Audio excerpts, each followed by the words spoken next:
Donc, on y va. Donc, bonsoir, on continue notre étude Bonsoir, de la Tfila. bonsoir. Alors, on en est à la Piscabet. Avant d'entrer dans ce texte, je voudrais faire une récapitulation d'abord. On a expliqué très longuement qu'en fait, dans la prière, on n'a aucune intention de changer la volonté divine, mais c'est le divin qui vient vers nous, et c'est nous qui nous ouvrons devant lui pour permettre le flux divin d'apparaître. Ce qui veut dire que quand on demande la refoua, en fait, constamment, Akadosh Baruch Hu envoie de la refoua dans ce monde. Alors, pourquoi elle n'apparaît pas? C'est parce que nous, on ne le veut pas assez. Donc, on s'ouvre. Ça veut dire qu'on veut intensément la volonté de Dieu. Alors, cette volonté peut nous traverser et apparaître dans ce monde. Ratson, qui veut dire volonté, sont les mêmes lettres que Tsinor, tuyau. On met un tuyau devant un autre et le flux. C'est ça qu'on a expliqué. Attendez, là, j'entends qu'il y a des gens qui n'ont pas fermé leur micro. But, but, c'est bon, on y va. Et là, on va rencontrer une pisca qui, dans une première lecture, on a comme l'impression qu'il dit le contraire. Il va falloir s'approfondir pour comprendre exactement ce qu'il veut dire. Atefila, imelema talemala. C'est déjà très surprenant parce que ça contredit a priori tout ce qu'on a appris jusqu'à présent. La tefila est de bas en haut. Qu'est-ce que c'est dire de bas en haut? Alors, dans une première lecture, on pourrait dire de l'homme vers Dieu. Alors qu'on a expliqué pendant toute notre étude, c'est de Dieu vers l'homme. Dieu vient vers nous, Dieu envoie son flux de vie, son flux de bracha, et nous n'avons qu'à nous ouvrir pour qu'il nous traverse. Et là, a priori, la première phrase a l'air de dire le contraire. Atefila, iminema talemala, la prière est de bas en haut. Donc, cela nécessite une explication, parce qu'évidemment, il ne peut pas se contredire lui-même, donc il va commencer à expliquer. Quetzal, comment cela? Mitoch oto amarian, malek dushat ivit, shebilibenu, arenu dolim, motziim et argashotav adinot, מן הכוח אל הפועל. מכוונים לרוממן וסגבן, לטהרן ולקדשן, בקדושת הטהרה העליונה, הכוללת כל הקדושות, כל הטהרות, כל החוכמות, כל הדעות, כל הבינות, כל החמשות, והננו עולים, וכמה שיגדל שכלנו, כמה שיזככו מידותינו, כמה שיהיה האופי של הדבקות האלוקית יותר חזק בחיים, ברעיון וברצון, בבדק בטבע, בתולה ובתכונה, ככה זוכים יותר האורות המתגלים בנו, על ידי אבהותינו, התפילתיות. Donc, une phrase très très longue que je vais traduire. Avant de traduire, on va expliquer déjà oralement. En fait, il y a le divin qui nous entoure, qui vient de l'extérieur vers nous, et il y a le divin qui est en nous, qui s'appelle Orplimi, Ormekif. Et les deux tendent à se joindre l'un à l'autre. Et c'est ça ce qui purifie notre corps, notre petitesse, notre conscience, etc. Pour ainsi dire, elle est attaquée des deux côtés, elle est attaquée de l'intérieur et de l'extérieur. Notre âme, ben, c'est le divin qui est en nous. Mais il n'y a pas que notre âme dans l'existence. Il y a Chei Olamim, la vitalité de tous les mondes, le vivant de tous les mondes, Akadosh Baruch Hu, qui englobe toute l'existence. Et donc, quand on dit que Atzila, il met les maths à les malas, ça veut dire de l'intériorité de notre être, notre âme, et ceci doit monter jusqu'à notre conscience. C'est ça les malas. Donc, du plus profond de notre être, c'est les matas, c'est en bas, et la conscience, c'est les malas. Donc, en aucun cas, il s'agit là de dire de l'homme vers Dieu, c'est dit totalement tout ce qu'on a appris jusqu'à présent, mais c'est de l'intériorité plus profonde de l'être, c'est-à-dire l'âme, c'est de là-bas que nous puisons des lumières et nous les élevons au niveau de notre conscience. Alors, on va voir ça d'abord dans les mains, dans les mots. Donc, on vient de dire, Atfila imelemata lemala, la prière est de bas en haut. Qu'est-ce que ça veut dire?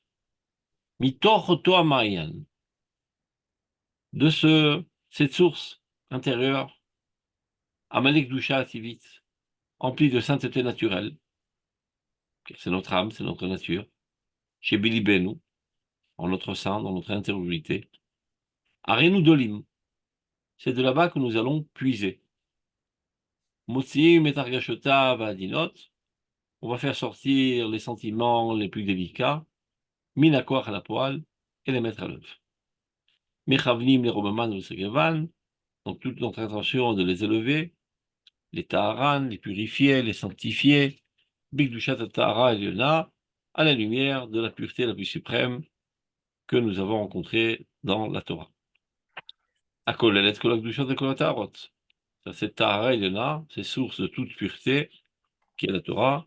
Elle comprend en elle, évidemment, toutes les saintetés et toutes les puretés. Donc, on continue.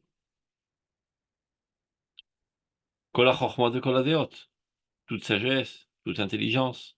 Kol ha-binot et kol ha-marchavot, toute compréhension, toute pensée. Tout provient de là-bas, de la Torah. Vineno olim. Et c'est comme ça que nous gravissons les échelons. Et kama shigdal sichlenu, évidemment. Plus notre intelligence va agrandissante, kama shizdakeru midotenu, plus notre trait de caractère se purifie, kama shiyeofi shel hadvekut elokit yoter chazak v'chaim, plus le caractère de notre proximité de Dieu devient fort dans notre vie, au niveau de la pensée, au niveau de la volonté, au niveau des traits de caractère, au niveau de notre nature intérieure, patolada ou betruna, etc. Car Hazochim et Terrorot Amidgalim. Ainsi rayonnent davantage toutes les lumières qui apparaissent en nous, à l'aider à baroter notre philosophe dans notre expression de la prière. Tout ça pour dire que, comme je l'ai répété à plusieurs reprises, la Torah, la Sila, c'est pas de la magie noire. C'est pas des formules magiques. Tu dis abracadabra et tout d'un coup, il y a un lapin qui sort d'un chapeau. Si tu as réussi à te purifier, alors tu es digne de ce que la volonté divine te traverse. Tu es apte à ce que le flux divin puisse te pénétrer et faire en toi ce que ça doit faire. En aucun cas, tu peux envisager de rester quelqu'un de vil et de sale et de croire que parce que tu as dit toutes sortes de formules, tout d'un coup, les choses vont se changer. Tu te changes, et ben tu es apte à recevoir la bracha d'Akadosh Baruch Hu. Tu ne changes pas, et ben elle te passe sous la tête, ne te pénètre pas. Rachel. Kol ma shenered yoter letoch omek ha'inyan hane'erat v'nisgav hazeh. C'est-à-dire, plus nous approfondissons dans ce thème qui est si important, si haut, et torteon plimiut nafshenu bechol godlo veuzo, au plus profond de notre âme, il est nous cholim la mode des kavim yoter meduyakim et aliyotenu bemalach hatfila. Et c'est comme ça que nous pouvons, plus ou moins, évaluer nos élévations pendant la prière. Ça veut dire que plus j'ai réussi à puiser du plus profond de mon âme, et là-bas se trouve énormément de diamants précieux, etc., puisque c'est une source divine, et j'ai levé ça au niveau de ma conscience. En fait, j'ai levé ma conscience au niveau de mon âme. C'est vrai que ça vient de bas en haut, mais en fin de compte, c'est ma conscience qui s'élève au niveau de mon âme. Ma conscience, ma volonté, mes désirs, etc. Et si j'ai véritablement réussi à le faire, alors la prière est effective. Ou kshanou olim, olim iman kol chercher avayatem. Lorsque nous nous élevons, eh ben, s'élèvent avec nous toutes les racines de notre existence. Ça veut dire que nous sommes tous liés les uns les autres. Il y a des âmes qui sont liées à moi, il y a des personnalités liées à moi, il y a des choses qui sortent de moi vers l'extérieur, des choses qui proviennent d'autre part vers moi. Donc, puisque nous sommes tous unis, lorsque moi je m'élève, j'élève avec moi toutes les existences qui sont liées à la mienne. Kol kaver chaim, ashofim imaotenu, tous les rayons de vie qui découlent de nous, de notre essence. Et kol mekorot hachaim amefakim alenu, et toutes les sources de vie qui coulent vers nous. Adaviem oto, otanu, et la motiut pratique shelanu, jusqu'à ce que nous amène finalement, tout ça nous amène à retrouver notre essence la plus individuelle. Ça veut dire, pour ainsi dire, à la différence de la Torah. Dans la Torah, on reçoit de la divinité de haut vers le bas. c'est-à-dire du monde céleste vers notre conscience. La Torah, ça s'étudie avec l'intelligence. Donc, on reçoit des lumières divines du monde divin et qui vient de haut en bas vers ma tête. Dans la prière, c'est du plus profond de mon âme, c'est le divin qui est déjà en moi, que j'essaye d'élever au niveau de ma conscience. Maintenant, c'est un cercle, cette histoire-là. Parce que chaque chose que j'apprends dans la Torah, elle pénètre mon âme de manière golmite, on va dire, élémentaire, et après, je dois aller repuiser de mon âme et monter ça à mon conscience. Donc, constamment, mon potentiel d'âme va grandissant en étudiant la Torah. Chaque fois que j'étudie la Torah, eh ben, par l'intermédiaire de Otiyot HaKodesh, Vatam Meruvot HaKodesh, qui sont des véhicules qui font véhiculer la lumière divine vers moi, mon âme s'enrichit de divinité, mais ce n'est pas encore toujours dans ma conscience. Et pendant la prière, j'élève ça au niveau de ma conscience, au niveau de mes sentiments, et c'est comme ça que ma vie consciente s'élève au niveau de ma nature, de mon âme, du divin qui se trouve en moi, Et Rav, c'est comme des vases communicants, en fait, non? si vous voulez. Si sur le système, Du haut en bas, de bas en enfin, si on le fait avec Kevana, bien sûr. si on peut parler avec des métaphores, donc il y a un flux qui prévient du ciel et qui pénètre notre âme, qui est au plus profond de notre être, et après on prend un seau pour aller puiser du puits de notre âme et élever ça au niveau de notre conscience. Mmh. Et constamment on fait ça. Et alors, à Kol Midvarer, tout se bénit, à Kol Mitaleh, tout s'élève, à Kol Mitkadesh Mitromem, tout se sanctifie, tout s'élève, Kol Samer, Simchat Esharim, tout empli de joie et d'allégresse, à Kol Alez, Alitzut Kodesh, la Teva Shel Akdusha, Mitaleh Mizdaker. C'est comme ça que la nature même de la sainteté va en s'élevant et en se purifiant. Achuba Lichlal Ofi, la Karati. Ce qui était jusqu'à présent enfoui au plus profond de moi, de manière naturelle, et maintenant il devient de manière consciente. Le Ofi Sichli, c'est le caractère même de ma compréhension intellectuelle. Poel Shenod Nifal. Je ne suis plus passif à mon âme, mais je deviens moi-même actif. Chofshi, totalement libre. Veshalit. Et c'est moi qui domine la situation. Verodé, Bekolach Havechaim, surtout l'environnement. Zeu Mishpat et Tefila. Ceci est le rôle de la prière. Par contre, dans la Torah, ou Torah, Inenu Oskim Beshiluve Chaim Milemala Lemata. Dans la Torah, c'est le contraire. On fait descendre des portions de vie de haut en bas. C'est pour ça que toutes les études du Chol, En Chadash Tachadash Shemesh. Il n'y a rien de neuf sous le ciel. Il n'y a aucune invention. On ne fait que découvrir ce qui était toujours. En Chadash Tachadash Shemesh. Il n'y a rien de neuf sous le ciel, sous le soleil. Dans la Torah, il y a du neuf. Chaque fois que tu étudies la Torah, tu injectes dans ce monde un flux de vie qui n'existe pas jusqu'à présent. Donc chaque fois que tu étudies la Torah, tu fais descendre des portions de vie du monde céleste, la source de tout être, Kadosh Baruch Hu, dans ce monde. Merum Pisgat Sechel Eloki, du plus haut de la cime, si on peut dire ainsi, de l'intelligence divine, Mimekor Mertzav Torah, qui est la source même de la Torah, Inulokrim et Benot Achaim. C'est de là-bas que nous allons prendre des portions de vie. Inulomshechim otam, Bizus Godlam, Amalek Olayesh, Kol Tichla, ou Mashrishim otam Betor Mamaket Fiatel. Ce sont des choses grandioses, avec une puissance incommensurable, et ceci, nous les enracinons dans le plus profond de notre nature, c'est-à-dire la nature de notre âme. Et Teva Kodesh est là, nous, mais ce troslo midvarer. Et c'est comme ça que notre nature s'enrichit. Bracha, c'est berecha. C'est une piscine. Tout ça, on est totalement dans l'eau. Tout ça, c'est des métaphores. Donc, il y a une mare très, très, très abondante dans le monde céleste, et on fait ruisseler ça dans notre âme, et c'est ainsi que notre âme, maintenant, est emplie d'eau vive, de la source de toute vie, mais c'est dans le domaine de l'inconscient. Et vient la prière, j'amène ça au niveau du conscient. C'est-à-dire, je le ressens profondément, j'en suis enthousiaste, et ceci déclenche ma volonté, ça apparaît de manière vivante dans ma conscience.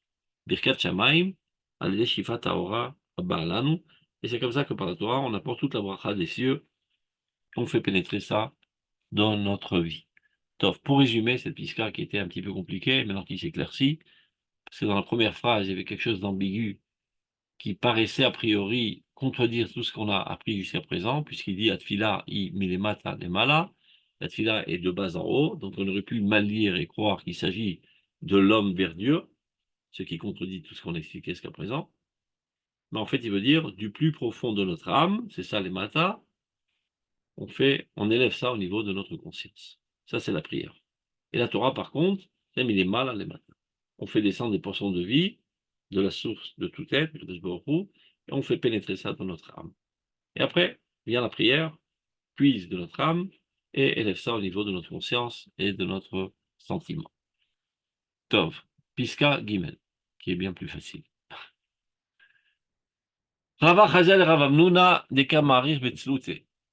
אמר מניחים חיי עולם ועוסקים בחיי שעה, הוא סבר זמן תורה לחוד וזמן תפילה לחוד.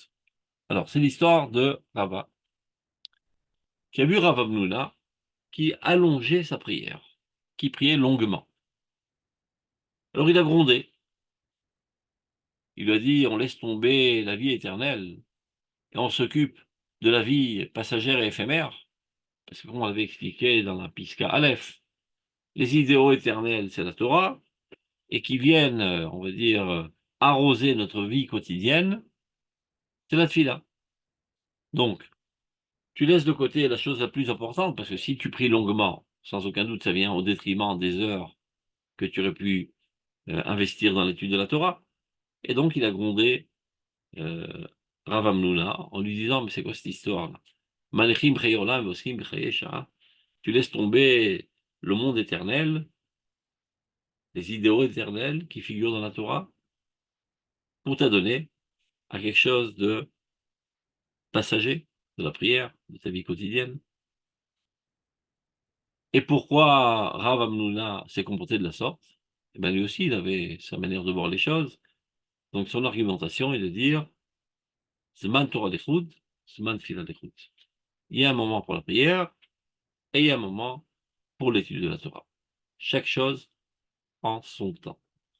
Et c'est ça que le Rav va expliquer maintenant.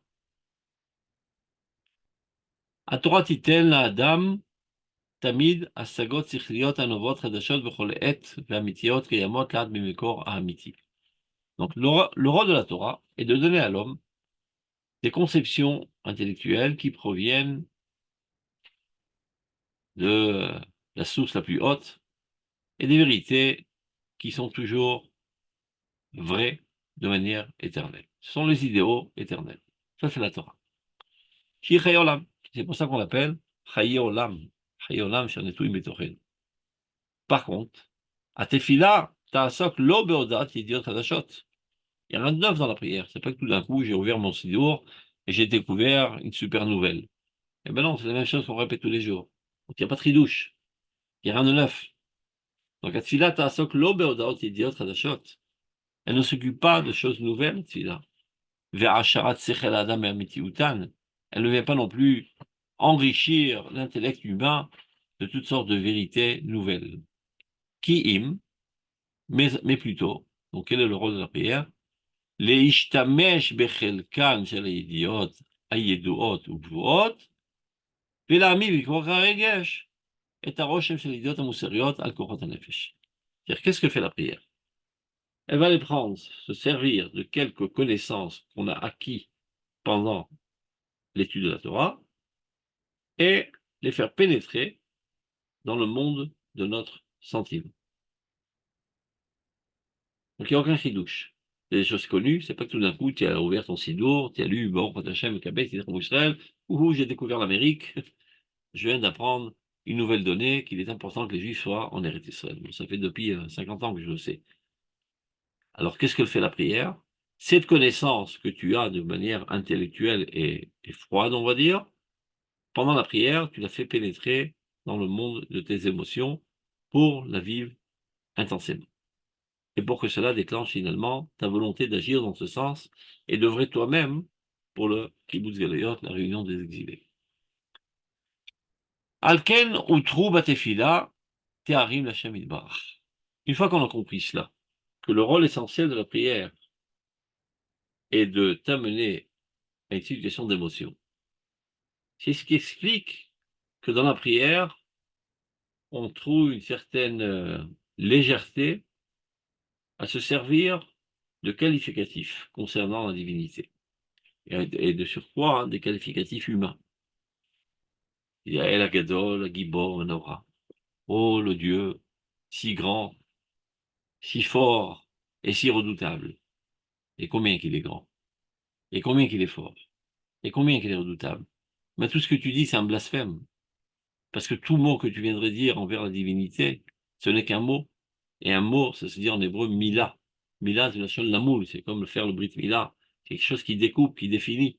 Donc tout ce que tu peux dire concernant la divinité, c'est un blasphème puisque ça vient limiter.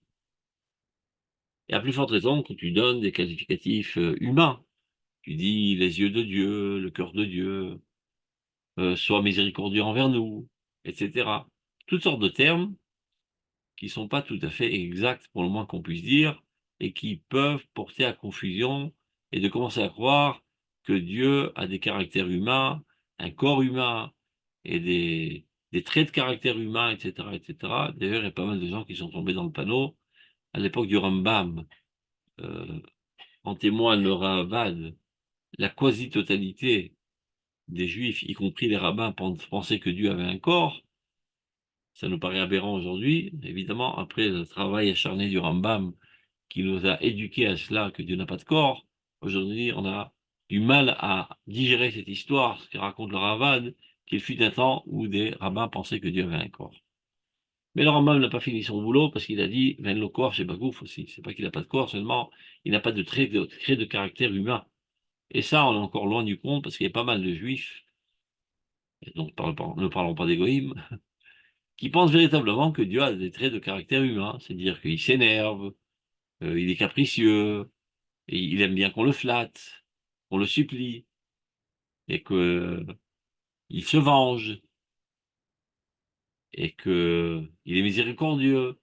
Ça veut dire que si on fait beaucoup de pression, finalement il craque parce que son sentiment ne veut pas tenir dans cette situation, et il craque et finalement il exauce nos prières. Il y a plein de gens que, nous, notre grand regret, pensent véritablement que Dieu a des traits de caractère humain, ce qui est évidemment un blasphème. Alors si c'est tellement gravissime, à tel point que ça peut amener au blasphème, alors pourquoi Rachamim, lorsqu'ils ont formulé les prières, ils ont formulé avec des mots euh, qui nous amènent à ces erreurs? Eh bien, c'est ça ce qu'il a expliqué, c'est ça la question sous-jacente. Alkan nous trouve Batfilat Teharim Lashem Yitbarach. Shem matimim ומכוונים למידה זו, שירגיש את האדם את הרושם של אמיתיות, שהן ברורות וגלויות לו כבר, ויתפעל מהן ברגשי הנפש, אשר בהיותו ילד, יליד החומר, יעוררו לפעמים דווקא הציור שלא מזוכח מצד עצמו. Qu'est-ce que ça veut dire? Eh ben, l'homme est fait de chair et os. D'accord. Et donc, il est susceptible d'être influencé, et pas mal de mots ont des impacts émotionnels sur lui. Et donc, il faut lui parler dans un langage émotionnel. Si tout notre but dans la prière est d'amener l'homme à une émotion, ben, il faut se servir des outils adéquats. C'est pas en faisant une équation mathématique avec 4 inconnus que tu risques d'amener quelqu'un à sangloter ou bien à rigoler. Mais si tu parles dans un style poétique qui fait vibrer les fibres de l'âme, alors il y a de fortes chances que tu arrives à l'amener à une émotion. Donc quand tu dis Avinu Shebashamayim, Rachem Alenu, ô notre Père qui est aux cieux, aie pitié de nous. Ben, ces mots déjà, ils te font fondre d'émotion. Oh, mais Dieu, il n'est pas dans le ciel. C'est quoi ces idioties là, de dire que Dieu est dans le ciel? Ouais, mais ça parle au sentiment. Ben, c'est tout le travail des poètes et des écrivains, etc. Ils savent trouver les mots adéquats, un style adéquat, poétique, qui fait bouger les fibres de l'âme. Et les mathématiciens, eux, ils savent pas faire ça. Ils savent pas t'amener dans l'émotion. Quand il te dit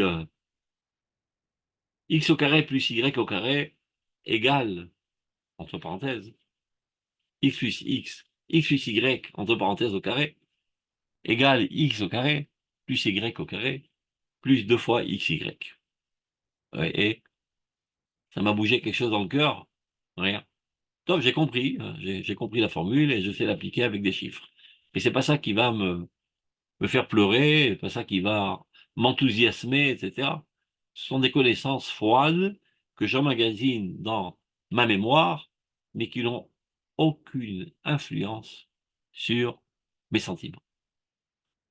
Par contre, lorsqu'on parle dans un style poétique, ça fait battre le cœur.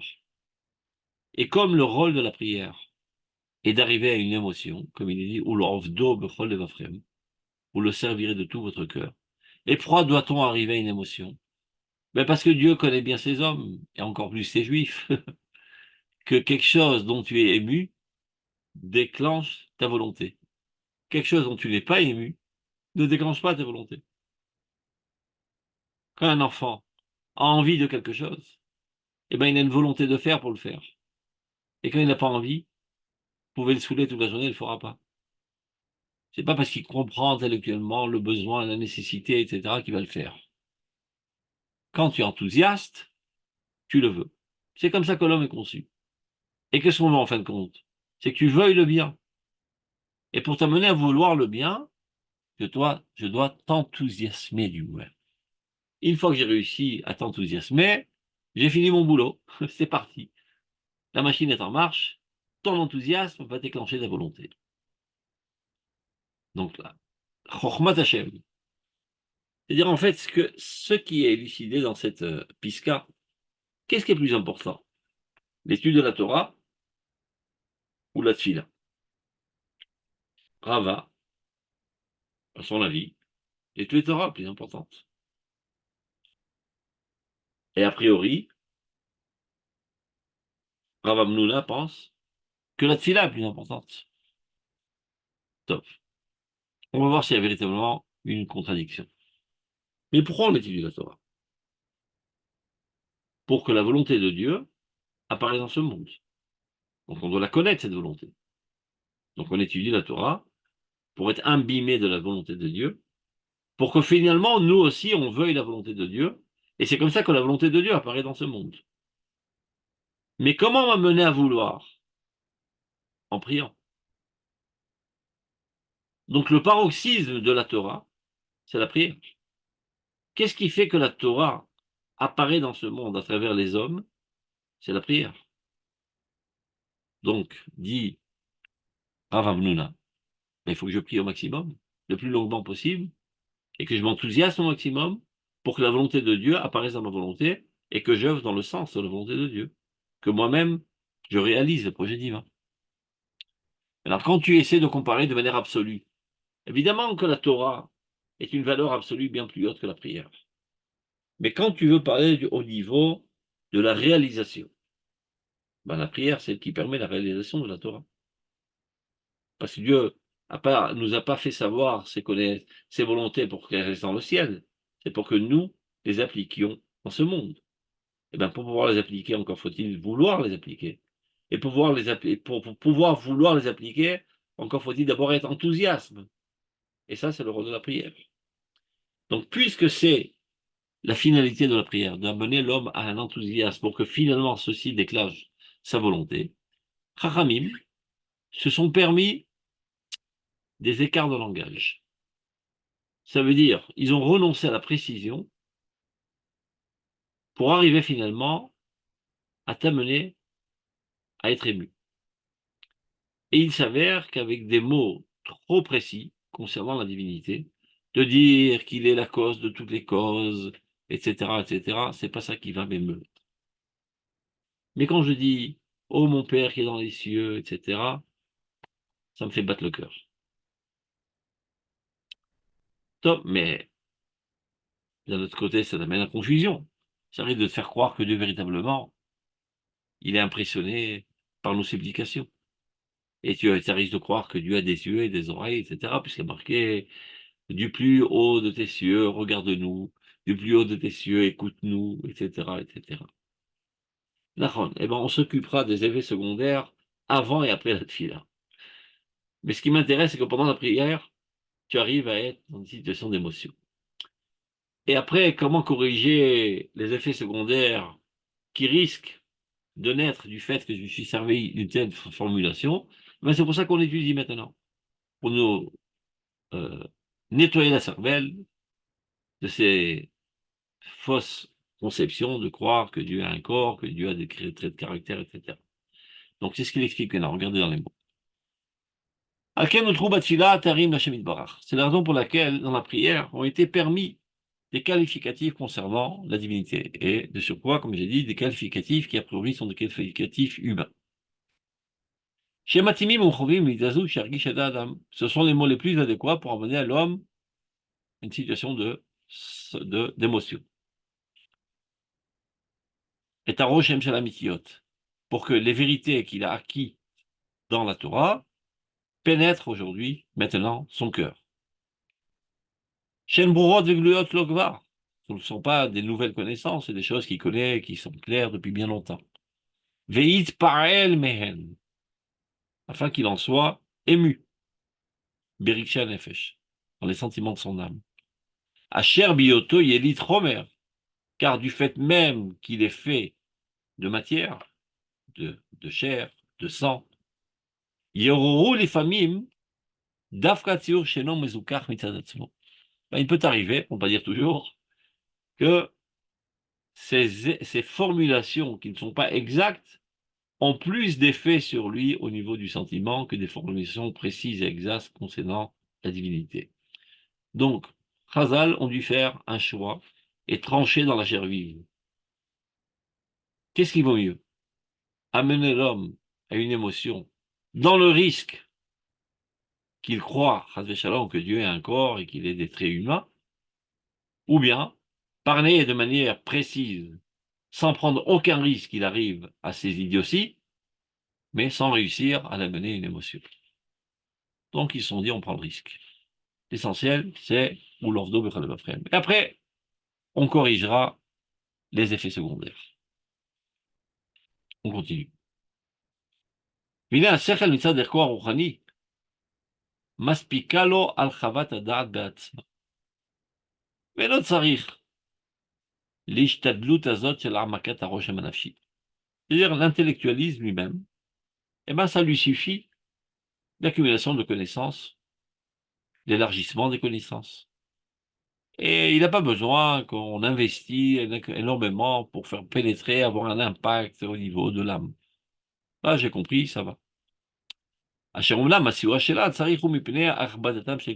fois, quand l'homme il n'a pas, comme on dit, la comprenait très rapide, eh ben, on se sert de toutes sortes de métaphores, et même on essaie de l'enthousiasmer pour le motiver, mais c'est pas une nécessité de la part de l'intellect, c'est parce que il a un corps qui est un petit peu trop épais, qui l'empêche de réfléchir, donc on a recours à des émotions. Mais l'intellect en tant que tel n'a aucune nécessité d'émotion pour comprendre les choses.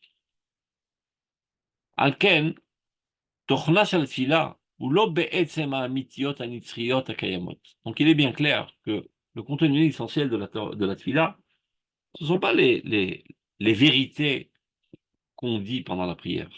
Parce qu'on les connaît, donc il n'y a rien de neuf, il n'y a aucune nouveauté, aucune accumulation, mitzvah trayolam. Ki im basagot ha'mechubarot lemikre haguf. Ce qui nous intéresse, c'est pas toute la Torah compris, c'est certains aspects de la Torah, ceux qui ont trait au quotidien. Donc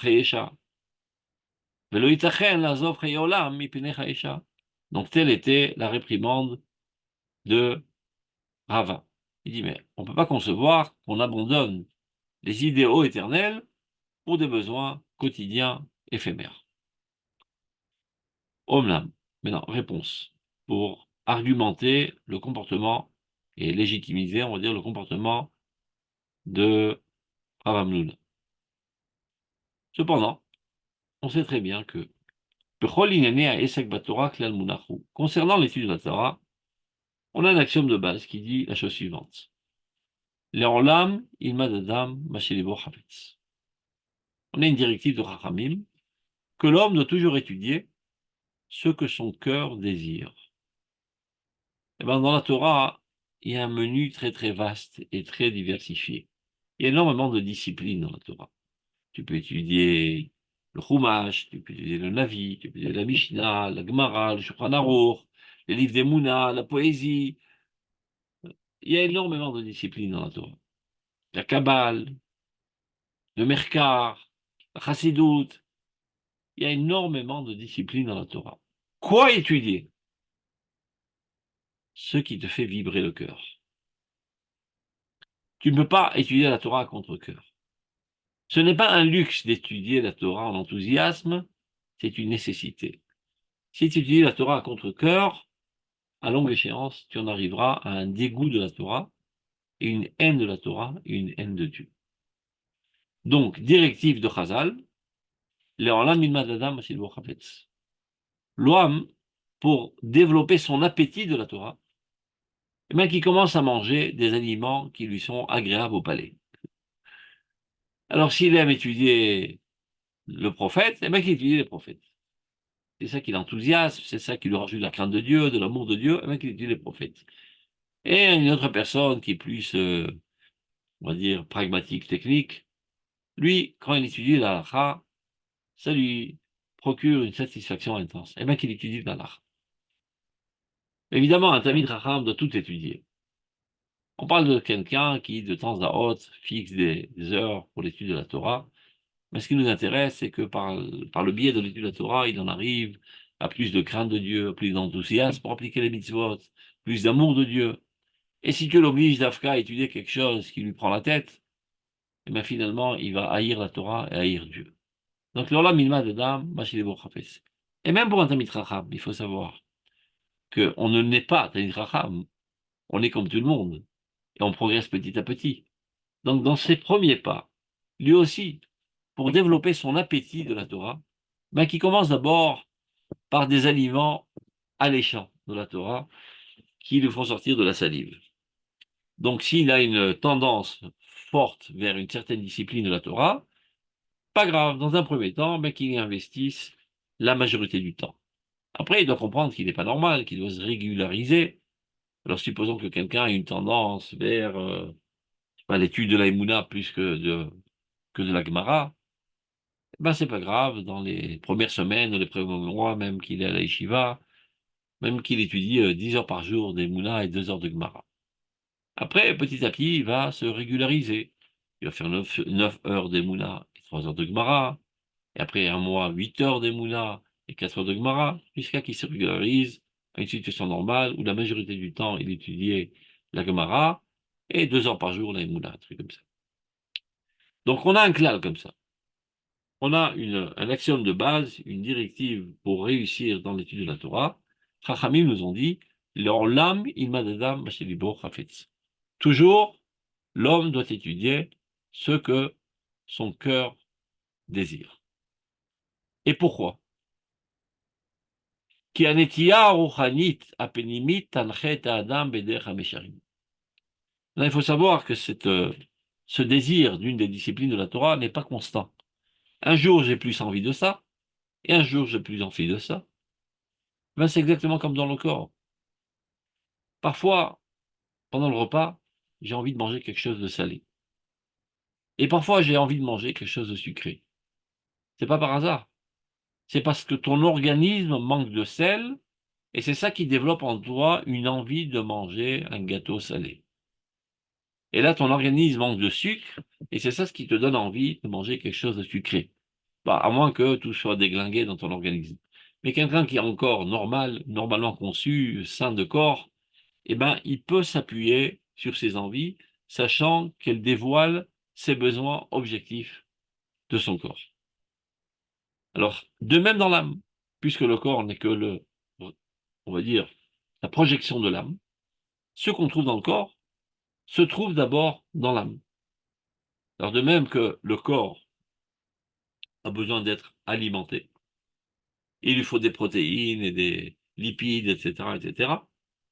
Et bien l'âme aussi doit être alimentée de portions divines de vie. Et différent à votre Amazon. Il y a des lipides spirituels et des protéines spirituelles. C'est les différentes disciplines de la Torah. Alors de la même manière que tu fais confiance à ton corps, et lorsque tu as des envies de manger ceci ou cela, ça reflète en fait les besoins objectifs de ton corps. Et ben c'est pareil au niveau de la Torah. Si tu as énormément envie d'étudier de la halakha, eh ben c'est exactement la nourriture qui t'est adéquate à ce moment-là. C'est le manque que tu as dans ton âme. Qui est anetia rouhanit, c'est ce qu'il explique. La tendance spirituelle intérieure, c'est-à-dire intuitive. Tanchet Adam dirige l'homme, bederech mesharim, dans la droiture. Vekevan shenitiato nimshechet il chelek ze Torah. Si ta tendance te tire vers cette partie de la Torah, otu, c'est un signe que cette partie de Torah maintenant va plus t'aider du point de vue spirituel selon ta situation d'âme, ton état d'âme à ce moment-là. Et si tu vas contre nature, au lieu d'écouter ta tendance, tu dis non, non, non, c'est pas normal, il y a un ordre, je dois étudier d'autres choses, et ben c'est pas ce qui sera bénéfique pour ton âme. Donc là, il y a un chidouche du Rav Kook. Ce qu'on dit Chazal normalement, l'Orla Milmad Adam, Mashilibo Chafetz, c'est dans la Torah elle-même, dans laquelle il y a plusieurs disciplines, là on te dit, compte sur tes tendances, et il s'avère que ce que tu as envie d'étudier, c'est exactement ce dont ton âme a besoin. Et ne te laisse pas impressionner par toutes les pressions sociales et les remontrances des autres, etc. Ce que tu as envie d'étudier, étudie. Tel point, hein, c'est fort cette directive. Dans son livre de Orot HaTorah, le Rav Kook explique la chose suivante. Il y avait des gens, à son époque, qui ont étudié à l'Yeshiva de Volojine, qui apparemment avaient des tendances vers la spiritualité, plus que l'étude de l'halakha. Mais ce n'était pas la mode. Dans les yeshivot, on n'étudie pas des études de la Emouna. Tous étudiaient la même chose. Gemara, Shas, Poskim, halakha, etc. Mais il y avait des gens qui étaient conçus autrement, qui avaient des aspirations plus spirituelles, plus profondes. Et ils se sont forcés à étudier comme tout le monde. Et qu'est-ce que ça a fait à longue échéance? Une réaction inverse, ça les a amenés à une haine de la Torah. Parce qu'en fait, cette étude leur a rendu la vie amère. On a développé en eux une certaine amertume. Et puis ils se sont rendus compte que cette amertume provient de leur étude. Donc ils avaient une dent contre la Torah, et une dent contre celui qui a donné la Torah, Akadosh Baruch Hu. Ils en sont arrivés à être des grands coffrim. Après, ces gens-là sont montés en Eretz Israël. Et on fait, après des catastrophes, sont devenus des écrivains de l'hérésie, de la kfira. Et on voit bien qu'en fin de compte, ils ont terminé comme écrivains, ce qui prouve bien qu'ils avaient plus une tendance vers la spiritualité que vers la technicité. Maintenant, si ils s'étaient écoutés à l'époque et se relaissaient aller selon leur tendance, alors ils auraient étudié les disciplines de la spiritualité de la Torah et ça aurait été des Gdolei Israël. Mais ils se sont pas laissés écouter. Et ils ont été influencés par les autres. Ils sont allés dans les chemins battus de tous. Et donc c'était contre nature. Et finalement, ça a explosé. Et c'est ça qui a donné naissance aux Kofrim, les grands Kofrim de la génération précédente, qui ont écrit une littérature empoisonnée, qui a entraîné des myriades de Juifs à abandonner la Torah et le mitzvot. Donc, toujours, leur lame, il m'a des dames chez le Boachapet, sans quoi ceci peut entraîner des catastrophes, des ravages. Eh bien, le Rav Kook, maintenant, il fait un ridouche. Eh bien, il en est exactement de même concernant l'étude de la Torah et la prière. Qu'est-ce que ça veut dire? Si tu ressens un ardent besoin de prier, ben c'est ce que tu dois faire maintenant. Ouais, mais la Torah, c'est plus important que la prière. Peu importe. Maintenant, tu ressens un besoin ardent de prier, prie. La Torah ne va pas partir. Elle n'ira nulle part. Tu la retrouveras après ta prière. C'est comme, par exemple, quelqu'un qui revient d'un long chemin, il est affamé et assoiffé. Mais il ne peut pas commencer à manger tant qu'il n'a pas bu, tellement il a assoiffé. Et on va lui dire, ben regardez, évidemment qu'il y a beaucoup plus de force nutritive dans la nourriture que dans les liquides. Alors commencez à manger. Oui, oui, oui, vous avez raison du point de vue théorique. Mais j'ai la gorge sèche. Je ne peux pas manger. Je veux boire. Top, bois. C'est une valeur nutritive moins haute. Mais dans cette situation dans laquelle tu te trouves, ça prime. Alors c'est vrai que la Torah, en valeur absolue, elle est bien plus grande que la Tefila. Mais si à ce moment-là, tu ressens le besoin intense de prier, c'est un signe que ton âme maintenant nécessite plus la prière que la Torah. Alors dans l'âme, il y a un seul d'homme, c'est ce qu'il dit, regardez dans les mots. Vechen hu gam binyan Torah ve'atefila. Il en est exactement de même concernant le partage, c'est-à-dire combien investir dans la Torah et dans la tefila. Ashvita asichlit, lo tochal kol kach latet gvulot. C'est-à-dire, c'est pas quelque chose qui va être la résultante d'une analyse intellectuelle, de savoir qu'est-ce que je devrais faire maintenant? Prier ou étudier? Réfléchissons. Non, c'est pas fondé sur une réflexion. Ashvita asichlit, le jugement intellectuel, n'est pas capable de délimiter les choses, de doser les choses. Combien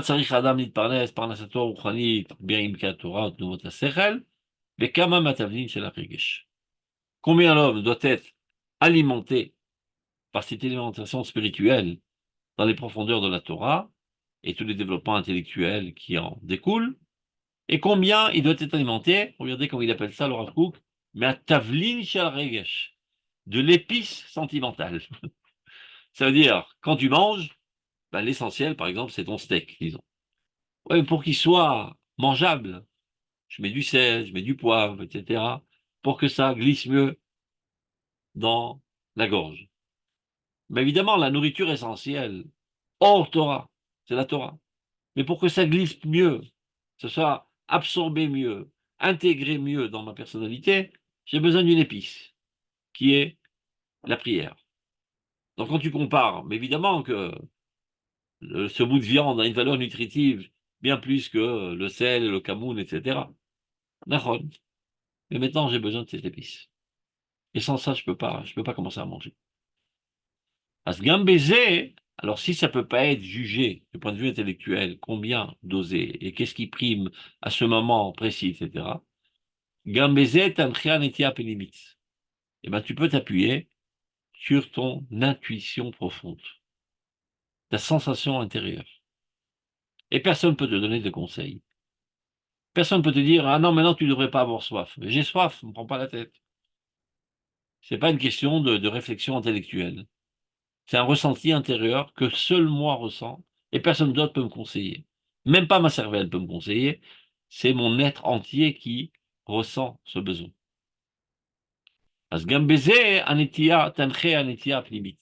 De la même manière que dans la Torah elle-même, on a vu plusieurs disciplines, et si j'ai une tendance, je dois y aller. Dans le choix entre l'étude de la Torah et la prière, je dois m'appuyer que sur mon intuition profonde. Évidemment, on parle de gens qui sont droits, pas de gens tordus. Qu'est-ce que ça veut dire? Même au niveau du corps, vous savez, il y a des gens qui ont perdu la boussole et qui finalement n'arrêtent pas de consommer des choses empoisonnées. Donc on ne peut pas dire c'est bon, s'il ressent le besoin, ça prouve que son corps doit consommer ces choses. Il y a des gens qui s'adonnent à l'alcool, d'autres qui s'adonnent à la cigarette, d'autres qui n'arrêtent pas de boire du Coca-Cola toute la journée, d'autres qui boivent du jackfruit toute la journée, etc. Évidemment, ne sont pas des aliments qui construisent le corps, mais qui le détruisent. Donc, il a déjà perdu toute droiture, toute santé normale. Mais quand on a affaire à quelqu'un on a affaire à quelqu'un qui est encore normalement conçu, qui n'a pas déséquilibré son corps, eh ben, il peut être à l'écoute de son corps et y répondre. On continue. Bioto, les filles matzav, nafsho, noté, les chemdat et sakatora. Alors, si son état d'âme l'amène à une envie d'étudier la Torah, Ouzman Torah. Ça prouve que maintenant, c'est le temps de la Torah pour lui. Il n'y a pas un temps de la Torah pour tout le monde, pour lui. Voa Shoresh Haikari, et quand tu en viens en comparer en valeur absolue, évidemment que c'est la chose essentielle, la Torah. Voa Shoresh Haikari, Sheba Shlamat Adam, c'est ça essentiellement qui parfait l'homme. Aussi bien l'homme individuel que la société entière, c'est-à-dire si on veut élever le niveau moral de la société, eh ben, il n'y a pas de coup de baguette magique, il faut enseigner la Torah au peuple d'Israël. Il faut savoir que toutes nos crises que nous subissons aujourd'hui, du point de vue politique, économique, etc., social, c'est parce qu'on a perdu notre nature. Et comment remettre en marche notre nature avec l'alimentation adéquate au peuple d'Israël, qui est la Torah. Et aucune autre alimentation n'est à même de développer notre potentialité. Donc il faut bien savoir que la seule chose qui peut parfaire et perfectionner la nature de l'individu et du collectif, c'est la Torah.